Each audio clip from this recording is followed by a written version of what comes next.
Kita ke informasi lainnya, pemirsa. Mahkamah Konstitusi (MK) memutuskan menghapus ambang batas pencalonan presiden dan wakil presiden atau presidential threshold 20% yang diatur dalam pasal 222 Undang-Undang Nomor 7 Tahun 2017. Berikut kami hadirkan pernyataan Ketua Mahkamah Konstitusi Soehartoyo. Pemilihan Umum Lembaran Negara Republik Indonesia tahun 2017 nomor 182. Tambahan Lembaran Negara Republik Indonesia nomor 6109 bertentangan dengan Undang-Undang Dasar Negara Republik Indonesia tahun 1945 dan tidak mempunyai kekuatan hukum mengikat. 3. Memerintahkan pemuatan putusan ini dalam Berita Negara Republik Indonesia sebagaimana mestinya.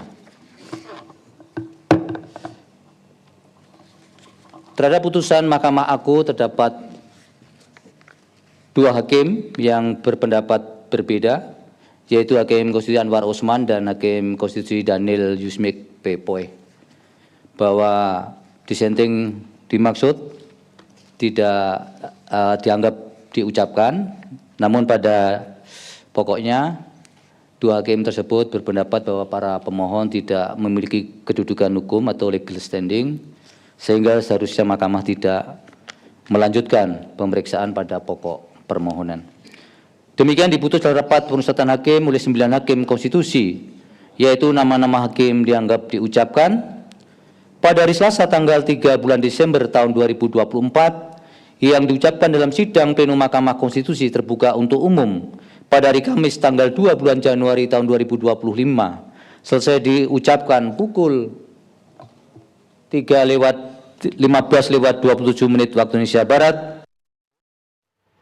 Mahkamah Konstitusi (MK) memutuskan menghapus ambang batas pencalonan presiden dan calon wakil presiden atau presidential threshold 20%. Nantinya partai politik atau gabungan partai politik peserta pemilu dapat mengusulkan calon presiden dan calon wakil presiden. Berikut pernyataan Guru Besar Hukum Tata Negara UGM Denny Indrayana.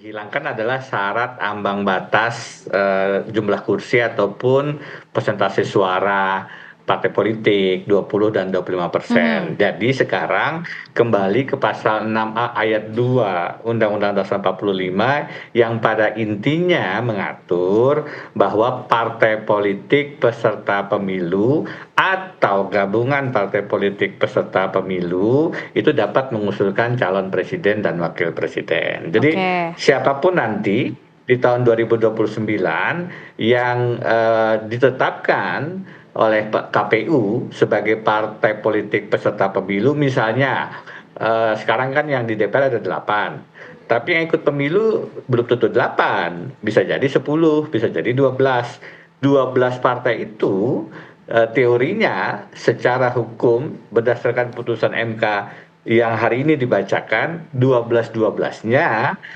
partai politik peserta pemilu itu bisa mengusung pasangan calon presiden dan calon wakil presiden, begitu.